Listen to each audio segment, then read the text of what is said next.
আসন্ন বিধানসভা নির্বাচনকে সামনে রেখে বীরভূম জেলার 289 নম্বর সাঁইথিয়া বিধানসভা কেন্দ্রে তৃণমূল কংগ্রেসের প্রার্থী নীলাবতী সাহার সমর্থনে এক কর্মী সভা অনুষ্ঠিত হল মোহাম্মদ বাজার এলাকায়। কর্মী সভায় উপস্থিত ছিলেন জেলা কোর কমিটির কনভেনর অনুব্রত মণ্ডল। সভায় দলীয় কর্মী সমর্থকদের বিপুল উপস্থিতি লক্ষ্য করা যায়। নির্বাচনকে সামনে রেখে সংগঠনকে আরও শক্তিশালী করা এবং প্রত্যেক বুথে কার্যকরী প্রস্তুতি নেওয়ার বার্তা দেন অনুব্রত। দুটো অঞ্চল নিয়ে কয়েকটা কথা না বললে হয় না। আমরা মিথ্যা কথা বলি না, আমরা মিথ্যাবাদী নয়। মমতা ব্যানার্জি যা বলে তা করে। এবারে উনি লক্ষ্মী ভান্ডার বাড়িয়ে দিয়েছেন, 2,500 টাকা করে লক্ষ্মীর ভান্ডার বাড়িয়েছেন। বেকার ছেলে মেয়েদের জন্য 1,500 টাকা করে দিয়েছেন। মমতা ব্যানার্জি খেটে খাওয়া মানুষের জন্য, আপনারা জানেন যাদের জমি জায়গা নাই তাদের জন্য বছরে 4,000 টাকা করে দিয়েছে। কিষাণ বন্ধু বাড়িয়ে দিয়েছে, সিভিক পুলিশে বাড়িয়ে দিয়েছে, আশা কর্মীদের বাড়িয়ে দিয়েছে, সব শ্রেণীর জন্য বাড়িয়ে দিয়েছে। আর যারা এসে বলছে বাংলা কিছু করে নাই, অন্যায় কথা বলছে। তোমরা বাঙালিকে অপমান করতে আসছো, তোমাদের কোনো অধিকার নাই। তোমরা বাংলাকে অপমান করো, বাংলা তো তোমাদের কোনো ক্ষতি করে নাই। তোমরা কেন পদে পদে বাংলাকে অপমান করছো? তোমরা বলছো আমরা বাংলাদেশী। আমার পিতা মাতা, আমার দাদুর জন্ম এখানে। তুমি এসআর করলে, তুমি আদিবাসী বাদ দিয়ে দিলে, সংখ্যালঘু মুসলিম ভাই বোনদের বাদ দিয়ে দিলে। কি অন্যায় আমাদের, কি অপরাধ আমাদের?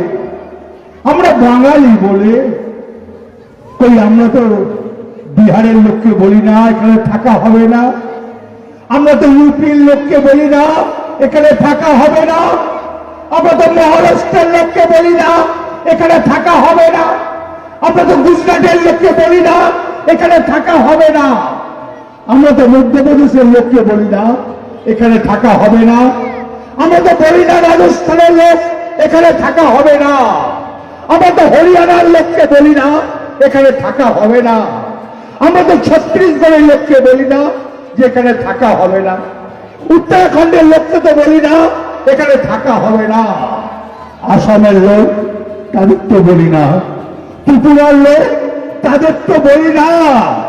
তুমি কেন বাঙালিকে হিংসা করো?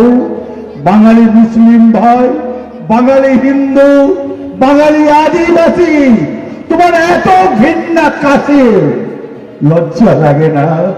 ভারতবর্ষটা নানা ভাষা, একটা ভাষাতে ভারতবর্ষ নয়। কর্ণাটকের ভাষা আলাদা, তামিলনাড়ুর ভাষা আলাদা, তেলেঙ্গানার ভাষা আলাদা। তাহলে কেন বাঙালিকে তোমরা দেখতে পারো না? 245 জনকে মেরে দিলে বাংলাদেশি বলে, এটা অন্যায় নয়? আল্লাহ ঈশ্বর দেখছে না? খুব গায়ে লাগছে নয়? মমতা ব্যানার্জি সাধারণ মানুষের জন্য আছে, খেটে খাওয়া মানুষের জন্য আছে, দিন মজুরের জন্য আছে, কৃষকের জন্য আছে, চাষির জন্য আছে। আর তোমরা কার জন্য আছো? একবার বলো তোমরা এই কাজটা করেছো।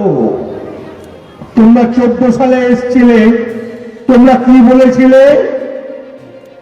যে 15,000 টাকা অ্যাকাউন্টে দেবো, বছরে 2 কোটি টাকা, 2 কোটি চাকরি দেবো। দিয়েছো? একজনকে চাকরি দিয়েছো? মানুষের মুখে হাসি ফুটিয়েছো? না, তুমি হিন্দু মুসলমানের ভেতরে লাইট লাগিয়েছ। আমাদের অপরাধ কি? আমাদের এখানে মনীষীরা থাকে, রবীন্দ্রনাথ বাঙালি তুমি দেখতে পারো না, নজরুল বাঙালি তুমি দেখতে পারো না, বিদ্যাসাগর বাঙালি তুমি তার মৃত্যু ভেঙে দিলে বাঙালি বলে। রামকৃষ্ণ ঠাকুর বাঙালি, সারদা দেবী বাঙালি, বিবেকানন্দ বাঙালি, বাবা খোদা বাঙালি, তার জন্য তোমাদের হিংসা হয়? আমরা তো কারো জন্য হিংসা করি না। আমরা তো বলি না গুজরাটের লোক এখানে থাকা হবে না, আমরা তো বলি না উত্তরপ্রদেশের লোক এখানে থাকা হবে না। আমি যে বাঙালি সবাইকে নিয়ে চলতে জানি, সবার সঙ্গে মিশতে পারি। মামাটি মানুষের মুখ্যমন্ত্রী মমতা ব্যানার্জি 11 সালে আসার পর থেকে একের পর এক উন্নয়ন, এ কি ভাবা যায়, এ কি চিন্তা করা যায়? এত উন্নয়ন কার জন্য করেছে? বাংলার মানুষের জন্য করেছে, বাংলার সাধারণ মানুষের জন্য করেছে, বাংলার খেটে খাওয়া মানুষের জন্য করেছে, বাংলার দিন মজুরের জন্য করেছে, বাংলার কৃষকের জন্য করেছে, বাংলার কৃষক বন্ধুর জন্য করেছে। আর তোমরা একটা প্রমাণ দেখাও। 96টা প্রকল্প করেছে মমতা ব্যানার্জি সাধারণ মানুষের জন্য। তোমরা কটা প্রকল্প করেছো? তোমরা তো 15টা রাজ্যে আছো। একটা রাজ্যের নাম বলো যে তোমাদের 40টা প্রকল্প আছে। আমি রাজনীতি করব না, আমি রাজনীতি ছেড়ে দেব। একটা প্রকল্পের নাম বলো। পারবে না।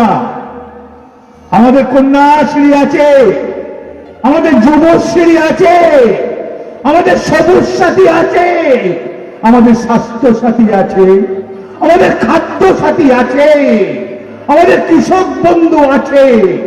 তোমরা বলো একটা। আমাদের তো 96খানা প্রকল্প আছে।